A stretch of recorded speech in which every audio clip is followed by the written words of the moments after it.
Alors là, je vais vous parler de la difficulté d'identifier certaines dents. Des fois, là, je vais prendre un exemple concret. On a toutes les dents présentées ici sont de la même espèce, n'ont pas la même position, ne viennent du même gisement, mais n'ont pas la même usure.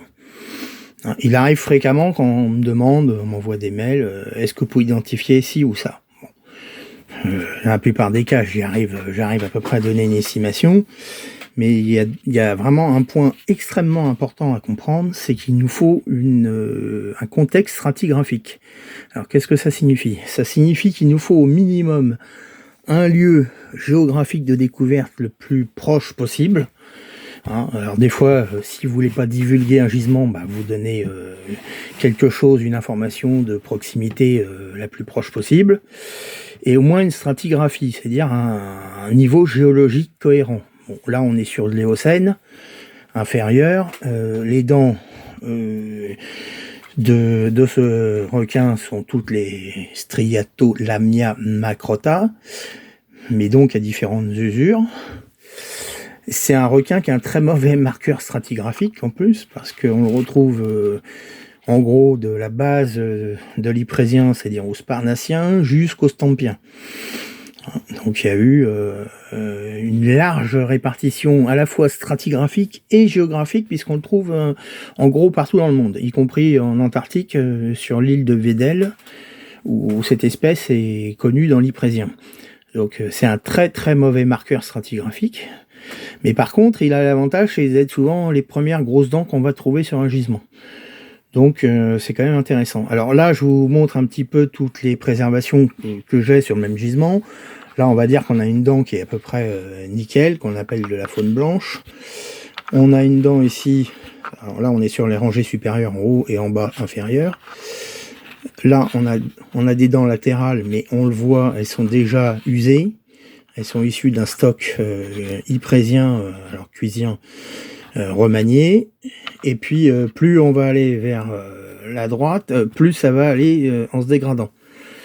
Alors là on a des dents intermédiaires ici, et là on a des dents supérieures. Alors celle-là elle est cassée mais encore visible. Celle-ci elle est cassée et en plus elle est complètement bouffée par les champignons, aussi bien d'un côté que de l'autre, des micro champignons. Là on a encore une dent latérale mais qui est encore plus dégradée. Elle arrive presque dissoute.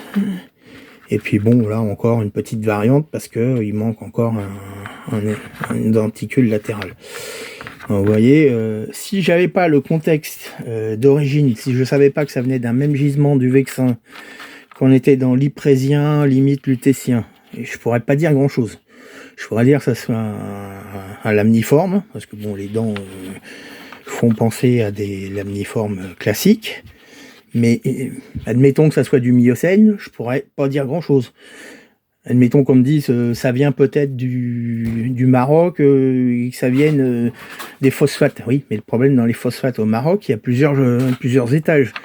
Alors on peut exclure le maastrichtien parce qu'il n'y a pas ce type de dents-là, mais on a déjà de l'yprésien, du lutétien, on a du tannétien où il y a des formes proches. Donc voilà, c'est toute la difficulté, c'est quand on vous demande un contexte et avec une échelle, c'est pas pour vous enquiquiner, c'est vraiment une nécessité absolue de connaître un minimum d'informations pour pouvoir vous aiguiller. Après, nous, on fait ça pour vous rendre service, on fait pas ça pour nous. Si vous nous donnez des informations, on pourra peut-être vous en donner d'autres qui vous aideront à mieux connaître les faunes que vous allez pouvoir rencontrer. Bon, là, sur de l'yprésien comme ça, toutes ces dents-là étant de la même espèce, je vais les mettre de côté. Et je vais vous montrer une autre dent qui est très différente. Qui est une petite Jaekelopodus robustus, qui est de belle qualité, malgré qu'elle soit encore un petit peu encroûtée dans la gangue. Alors, par rapport à une macrota, admettons, hormis que la couleur soit assez proche, l'écart des racines n'est pas le même. La droiture de la dent non plus, la cuspide principale. Là, elle est vraiment droite, on va dire, par rapport à celle-là qui est un peu plus sigmoïdale. Et puis, il y a un sillon interne qui est un peu plus marquée que celui-ci, même si elle est relativement bien préservée. Encore une autre dent qui se rapproche, alors celle-ci, on est sur du Striato lamnia, non, pas Striato, Silvestria lamnia territidens. Alors c'est un petit requin proche des Macrota, mais qui se distingue essentiellement par la taille, par l'absence de stries sur la face interne par rapport aux Macrota, et puis les racines sont souvent un petit peu tordues. Alors c'est très fréquent en Angleterre, à Abbey Wood par exemple, c'est 80% du matériel des asmobranches sont de cette espèce-là. Et puis je vais vous montrer enfin une autre espèce, mais elle est que partielle. Ça c'est une espèce très différente parce que, alors on le verra peut-être pas bien à la caméra, mais quand on l'a en main, on peut s'en rendre compte tout de suite sur le tranchant, on va voir des petites crénelures. Et ça c'est typique des Otodus auriculatus qu'on a dans le Vexin. Alors ce ne sont pas les seules dents avec ces crénelures-là, mais par contre avec cette forme-là, si ce sont les seules dents qui représentent les Otodus auriculatus. Alors bon, là elle n'est que partielle, parce que en gros ça constitue ce qu'on appelle un étui. Mais bon, ça permet, rien que par ce morceau-là, je peux vous dire tout de suite, c'est une Otodus auriculatus.